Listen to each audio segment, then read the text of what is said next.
opening the door for queenside development and potential kingside pressure. This knight leap wisely avoids immediate pawn structure commitments. Mirroring development immediately, both sides prioritize piece activity over pawn structure. Preparing a fianchetto offers flexibility, aiming for queenside pressure and potential central breaks later. Embracing a fianchetto, this setup promises long-term diagonal influence and aims to solidify black's kingside pawn structure, creating a robust defensive pawn chain. Developing the bishop to its long diagonal immediately applies pressure, preparing to castle and connect the rooks. Solidifying the kingside fianchetto, this develops another key piece and prepares to castle into safety. Securing the monarch is a priority, completing piece harmony for the upcoming central struggle. Safeguarding the monarch is paramount, mirroring white's initiative and setting the stage for a balanced positional struggle. Asserting central control, white aims to build a pawn chain and restrict black's development. Solidifying the center immediately, this pawn thrust invites a central pawn structure that promises a rich positional battle. Challenging black's central pawn chain head-on, white immediately opens lines and creates imbalances, aiming for an active kingside presence and potentially exploiting the d5 pawn's relative isolation. Solidifying the pawn chain, c6 reinforces d5, preparing for a potential e5 pawn break and preventing white's c5 ideas, creating a robust, albeit slightly passive, central structure. Instantly, the queen ventures forth, targeting the d5 pawn and introducing immediate queenside pressure by eyeing b7. This bold development not only forces black to address the attack, but also opens up diagonal possibilities for the queen later on, creating a dynamic imbalance from the outset. Challenging white's central pressure head-on, black immediately contests the d4 pawn, leveraging the queen's access to the queenside. This maneuver not only defends but also prepares for potential counterplay along the b-file, aiming to disrupt white's harmonious development. Initiating central pawn exchanges under the watchful gaze of the queen offers an avenue for immediate territorial assertion. Bringing the rook to the d-file prepares to contest it, potentially liberating the c8 bishop and reinforcing the central pawn structure should white continue with a central pawn break. Developing the bishop to d2 enhances control over the central dark squares and prepares for potential pressure along the c3-h7 diagonal, while also connecting the rooks for future action.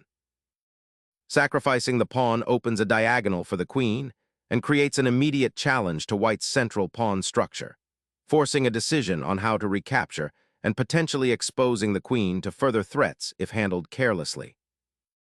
Reclaiming the pawn with the queen immediately sharpens the center and challenges black's central control, forcing them to consider how to redeploy their disrupted pieces and potentially opening lines for white's pieces. Challenging white's queen's dominance, this bishop repositioning prepares for potential pawn advances and aims to disrupt the center's harmony. Relocating the queen to the queenside aims to apply pressure along the a4-e8 diagonal and potentially exploit the now somewhat exposed black queen's position. That knight's journey to the edge of the board sacrifices tempo and outpost potential, creating a slight imbalance as it reroutes through an unfamiliar sector. A tactical reevaluation emerges as white repositions the queen, aiming to leverage the open c-file and potentially create future pressure on black's queenside pawns, while simultaneously anticipating any subtle piece maneuvers from the knight on a6. Re-establishing contact on the queen's diagonal creates fascinating lines of attack and defense, forcing white's pieces to consider new threats emanating from the 7th rank. Trading queens here simplifies the position, aiming to neutralize black's active queen and transition into an endgame where white might have a slight material or pawn structure advantage to exploit, though care must be taken not to underestimate black's potential counterplay, with their pieces now freed from defending against the queen.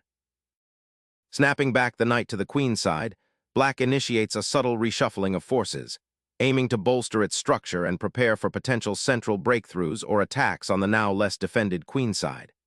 This maneuver, while seemingly direct, opens avenues for the knight to participate actively in the game, potentially influencing key squares and preparing for future piece development. Solidifying the central pawn structure, e3 prepares to develop the bishop and grants the king a more secure haven, while simultaneously relinquishing the long diagonal for white's queen, a sensible trade-off in this nuanced opening. A bold repositioning, the knight embarks on a journey to the center, eyeing central squares and preparing to challenge white's queenside dominance.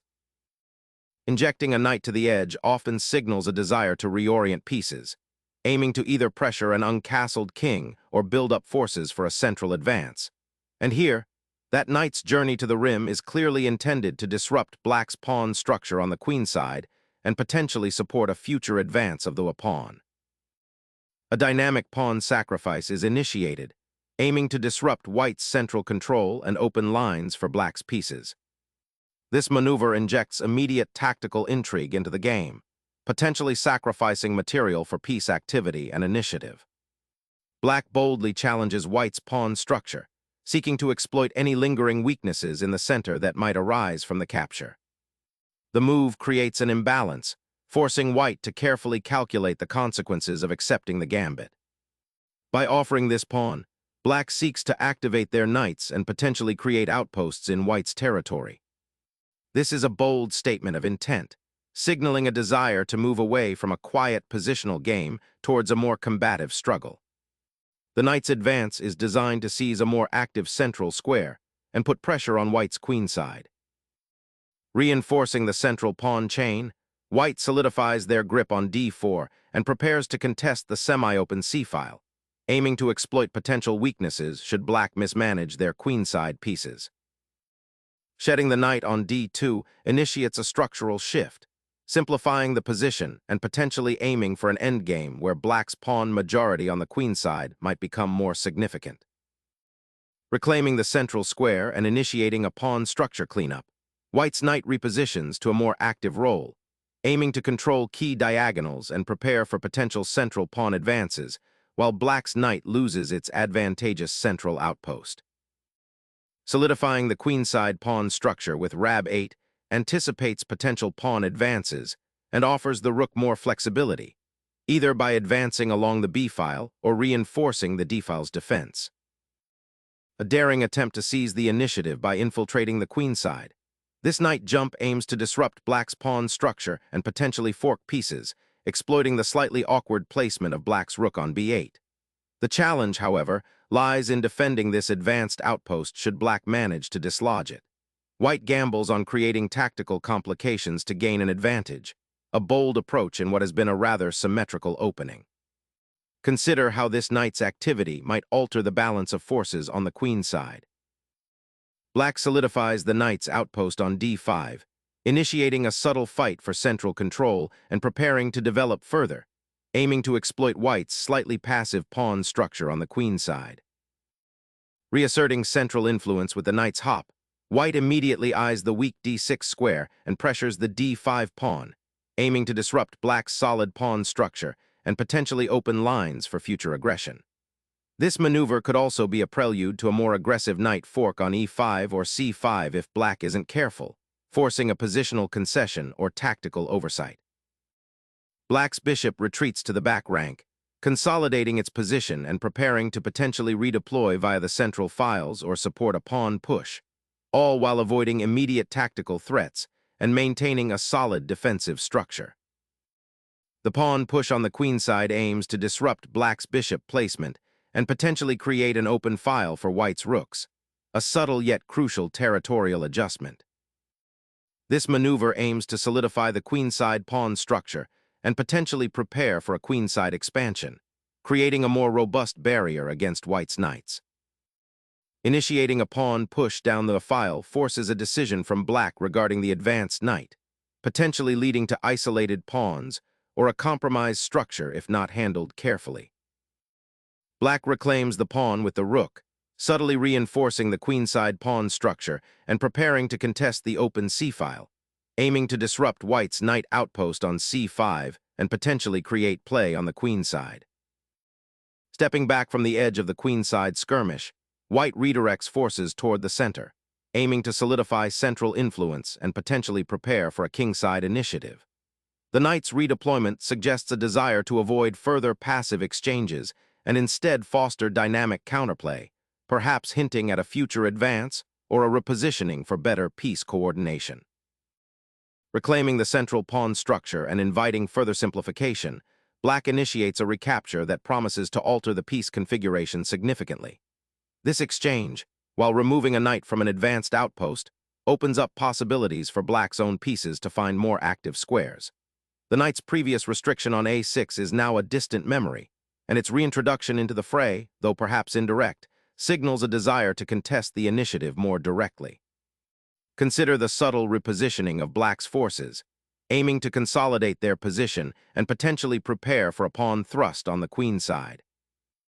Opening the file now offers a pathway for the rook to become actively involved, aiming to contest or even seize control of this newly liberated corridor, potentially putting pressure on Black's queenside structure. Challenging the center with this pawn thrust fundamentally alters the pawn structure, potentially creating an isolated pawn for White while seeking to open lines for Black's pieces.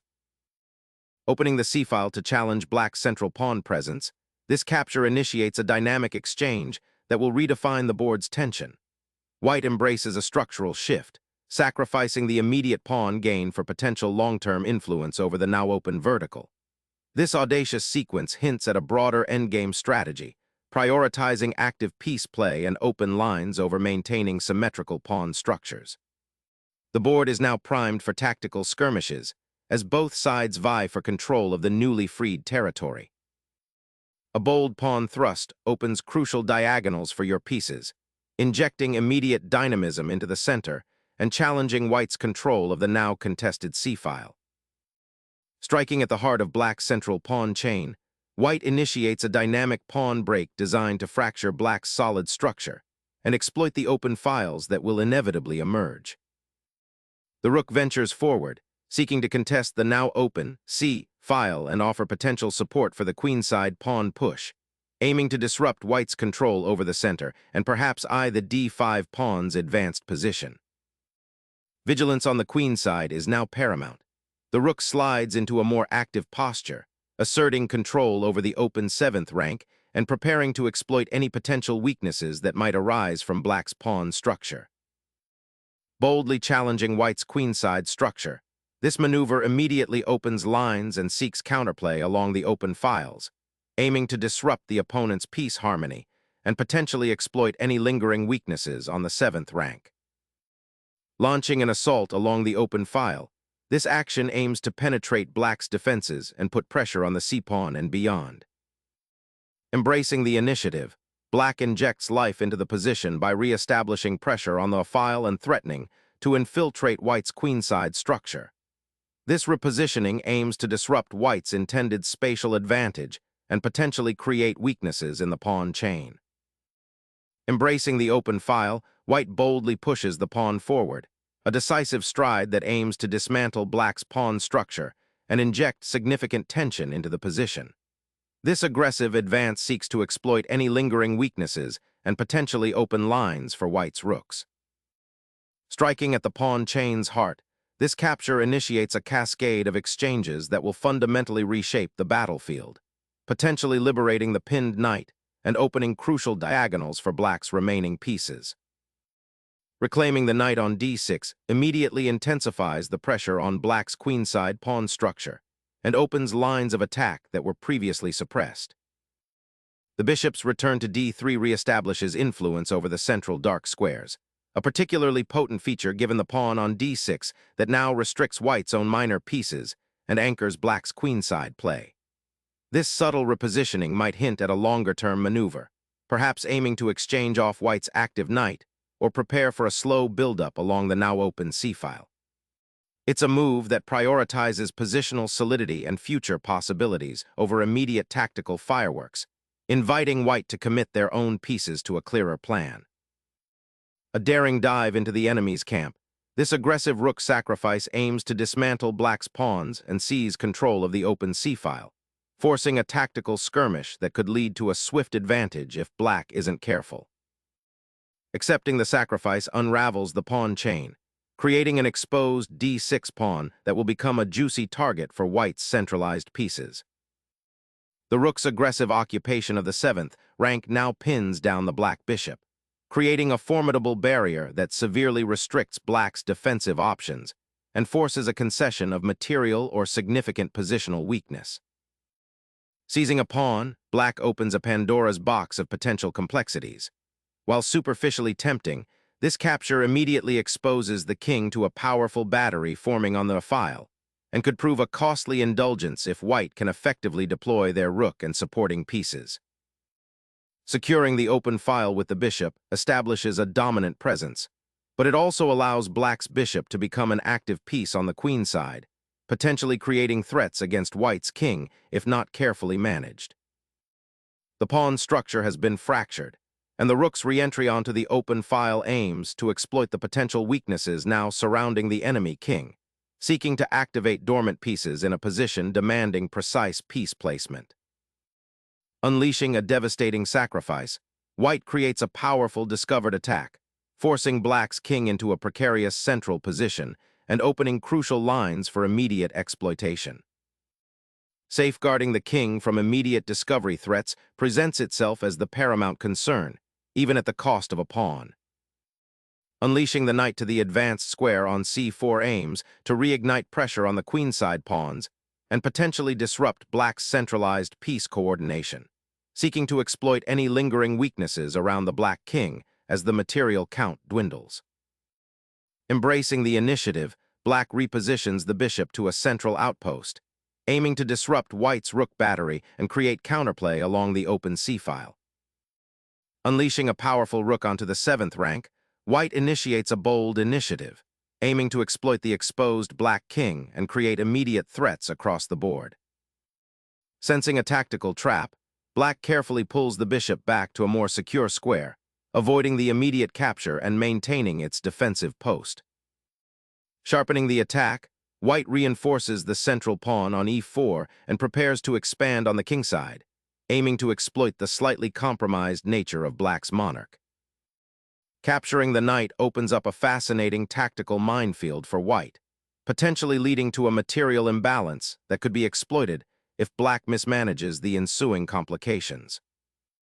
Reclaiming the pawn immediately solidifies white's material advantage, but the more compelling aspect is how it opens up the c-file for potential pressure against the black king, while also creating a rather exposed situation for black's bishop on c3. The king's flight path across the board has been dramatically shortened by this maneuver, leaving it exposed to potential threats from white's remaining pieces, particularly the bishop and rook still poised for action. The bishop's re-involvement opens up a fascinating tactical exchange, potentially forcing a queen's departure and simplifying into a pawn-up endgame where white's central pawn majority will prove decisive. The king bravely steps into the fray, seeking a safe haven amidst the collapsing pawn structure and the lingering threat of white's bishop, aiming to regroup and perhaps exploit any overextension by the opponent's pieces. The king's escape route is now firmly established on the 7th rank, offering a vital sanctuary from the lingering threats lurking on the queen side. The knight's reluctant retreat to a passive square concedes crucial central space and relinquishes the active outpost it had occupied, leaving the bishop without its protective escort and potentially inviting further pawn advances from white. Consolidating the king's defense is paramount, securing its safety from any lingering checks or potential tactical incursions before contemplating further pawn advancements. A desperate check aiming to disrupt white's meticulously coordinated pieces, forcing a reaction that might offer a fleeting moment of respite before the inevitable endgame squeeze. Escorting the monarch to a more secure square offers precious breathing room amidst the looming threats on the d-file, while simultaneously preparing to contest the important squares around the king. Probing the kingside defenses with a pawn advance signals a shift towards potential pawn storms and opening lines as the queens depart the board, but it risks creating weaknesses that could be exploited if the advance falters. Securing the king's immediate vicinity by advancing the h-pawn intercepts black's potential kingside infiltration, simultaneously creating a vital escape square on G2 should the defensive perimeter be breached. Reassessing the board's geometry, the bishop's repositioning to B4 creates a slightly more compact defensive structure, potentially aiming to exchange it off and simplify towards a drawn endgame given the material parity. Unleashing pawn storm aggression, white opens crucial diagonals for the king's defense, aiming to exploit the currently exposed black monarch. Opening up the king's path forces a decisive confrontation. Black embraces the chaos, seeking to dismantle white's pawn structure and expose the monarch to imminent danger. Opening the H-file dramatically accelerates the king's exposure, creating immediate tactical opportunities for white's remaining pieces to converge on black's monarch. The bishop now retreats, aiming to solidify the defense of the dark squares and potentially support a pawn push on the kingside later. Capturing the pawn on G6 secures a material advantage and forces black to react, potentially opening lines for your pieces. Blowing open that kingside pawn structure presents a double-edged sword. While it gives black's bishop a freer path to the center and a chance to engage, it simultaneously exposes the king further and creates potential targets for white's advancing pawns and remaining pieces. Unleashing a pawn that now controls the crucial G-file, this move immediately forces black's king into a more exposed position, setting the stage for potential discovered attacks or further pawn advances that could crack open the position. The king's perilous journey across the board, fleeing the immediate threats, now finds itself in a pocket of tactical instability, demanding careful calculation to navigate the remaining complexities. The monarch's flight is now severely curtailed, and this check forces a decisive retreat towards the board's edge. The black king finds itself quite exposed after such a sequence, making a run for safety a paramount concern. But the knight's current position on F6 leaves it unable to assist defensively in the immediate vicinity of the monarch. The knight's repositioning creates a potent fork, aiming directly for the undefended rook on B8, forcing a defensive reaction and disrupting black's coordination.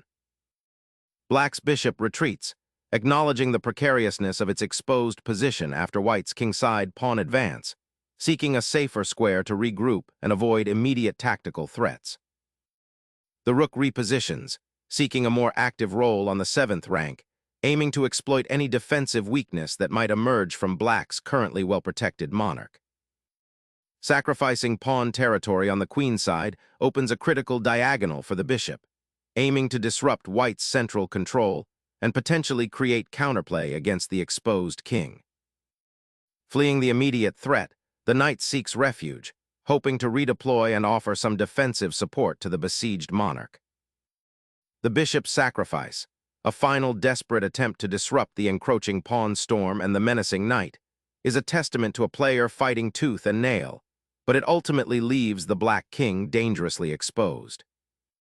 Snatching the bishop unravels black's remaining pawns, creating a clear advantage in material and simplifying towards a winning endgame where white's active pieces will overwhelm the isolated pawns. The pawn structure now fragmented, black's bishop retreats to safety, abandoning the open file that white so aggressively carved out earlier. The pawns are now a formidable barrier, pushing forward to support the inevitable checkmate. The bishop's return to its starting square signals a desperate attempt to complicate the endgame, hoping to disrupt white's clear path to victory by offering an exchange that doesn't materially benefit black. White now forces a pawn endgame where the passed pawn on the 6th rank becomes a decisive factor after the king activity is neutralized. King safety suddenly becomes paramount. This placement brings the monarch dangerously close to the enemy's unleashed pawn power and the lingering threats on the central files, potentially leading to a swift collapse if not meticulously guarded.